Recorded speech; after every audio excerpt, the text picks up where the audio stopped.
Welcome to Fresh Start. Are you ready for health? If you're finding us on YouTube, we encourage you to go to our website, freshstart.mhsystem.org, to see all of our modules.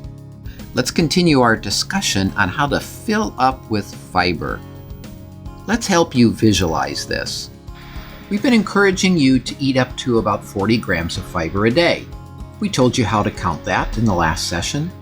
If you do this, you can get to about 90% of your calories coming from a plant-based whole food source. We showed you this quick fiber check form and explained how to do that.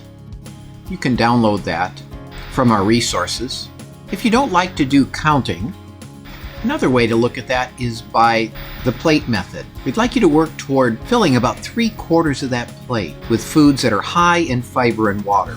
Those fruits, vegetables, legumes, cooked whole grains, seeds, and nuts. That will get you close to 40 grams of fiber a day as well. And the 5-2-1 we introduced you to, 5 servings of fruits and vegetables a day, 2 servings of whole grains, and a cup of legumes, will also give you about 40 grams of fiber a day. So pick your method, whichever works easiest for you, and you might want to try a couple of them just to see how they compare. Now, just a word about a plant-based diet versus a vegan diet. A lot of people are scared off by the idea that I'm asking them to eat a vegan diet. A vegan who is ethically avoiding animal products won't eat any meat or poultry, seafood, eggs, or dairy products. But they might eat plant-based foods that are high in added salt, sugar, and fat and really aren't all that healthy. What we're encouraging you to do is eat a plant-based whole food diet. We want you to minimize those animal products and minimize the added salt, sugar, and fat. Think of those animal products as condiments and enjoy those products occasionally for a celebration, but not every day, 3 times a day. Let's help you visualize this with some recipes from the Full Plate Diet book. Now, cold cereal is popular. You don't have to eat cold cereal, but if you like to eat cold cereal, what can we do to make it healthier? Let's start with a bowl of multigrain Cheerios, about 3 grams of fiber. I'd encourage you instead to look for something like Kashi Go Lean. They still add a little salt, they still add a little sugar, but there's a whole lot more fiber. And then on top of that, put some berries, handful of nuts. You can get that up to about 18 grams of fiber. It'll stick with you, it will fill you up, and you'll be less hungry through the morning. My favorite, however, is a cooked whole grain cereal. People all around the world eat cooked whole grains for breakfast. Let's start with this bowl of oatmeal. About 4 grams of fiber.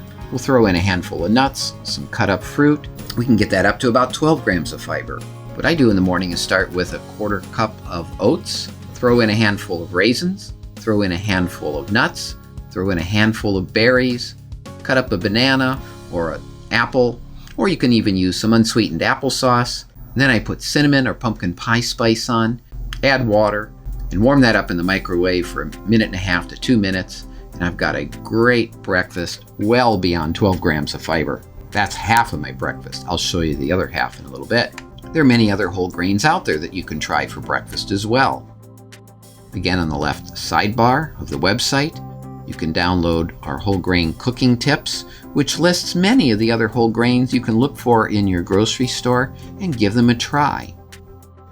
One of my favorites is barley, another is spelt. How about a can of tomato soup? So you start out with a low sodium tomato soup, or maybe even a bottle of V8 juice. That may have a couple of grams of fiber. Then you add a half a pack of frozen vegetables, maybe some beans, throw in some whole grains, maybe some oatmeal or leftover brown rice from the day before. You can boost that fiber up to 9 grams or more. So with these 3 simple things, you can make a very healthy lunch. How about that baked potato? I know you've been told probably to watch out for those carbohydrates in the potato. I'm going to tell you to watch out for the fat that you put on the potato. The potato itself is fine. It's the butter and the sour cream that we smother it in. The potato has about 4 grams of fiber, but how about instead if we smother the baked potato in beans, black beans, chili beans, and some salsa, or maybe some steamed vegetables. We can get that fiber level up to 17 grams or higher and have a good, healthy meal. If you're worried about the white potatoes, how about a sweet potato? You can do the same thing. You can microwave the sweet potato for a while until it starts to get a little soft. Cut it in half, put your favorite salsa on it, dice up some avocado, put either some chili powder or cinnamon on it, pop it under the broiler for a little bit, and you've got a great, healthy meal. How about pizza? Leave the cheese and meat off. Just have a wonderful veggie pizza. Put extra sauce in if it seems a bit dry. Get adventurous. You can put fruit in, put beans on. Basically, think of beans anytime you think of meat. Those processed meats and the cheese that we put on pizzas are so high in calories, they're really counterproductive. So just leave them off. Or if you want a little bit for a condiment, put a little bit of diced chicken or fish on there instead. And if you want some cheese, just a little bit sprinkled, but not to the point where it's totally covering the pizza. You can make your own personal size pizza at home. Get some of those whole grain pita breads, and everybody in the household can make their own pizzas the way they like it. Here's a pizza that can be a cold pizza. Layer of low-fat hummus, some healthy veggies. You could sprinkle that with some herbal seasoning, and you've got a great cold pizza. How about stir fry? Try one of those wonderful whole grains, brown rice, barley, spelt. You can stir fry the vegetables without oil. If you're worried about it sticking to your pan, you can just spritz a little oil on your pan or wipe it on with a paper towel, but you don't want to see the little beads of oil. If you can see it, it's too much. So throw in all the veggies that you like. Throw in some nuts or seeds, some cashews, some peanuts. You can put raisins in. Don't forget the garlic, the herbs. And then again, if you want a little meat, dice it up. Use it as a condiment, not a major portion. And it can look like this. If you really are worried about the whole grains, you can eat the stir-fried vegetables by themselves. But don't worry, if you have a cooked whole grain, you can eat that without concern. Now, my other half of breakfast is a cup of beans with salsa. And I add a little nutritional yeast to that to give it a nice creamy texture. There was a study of people like me who were overweight, had prediabetes, and high blood pressure. They were broken into two groups.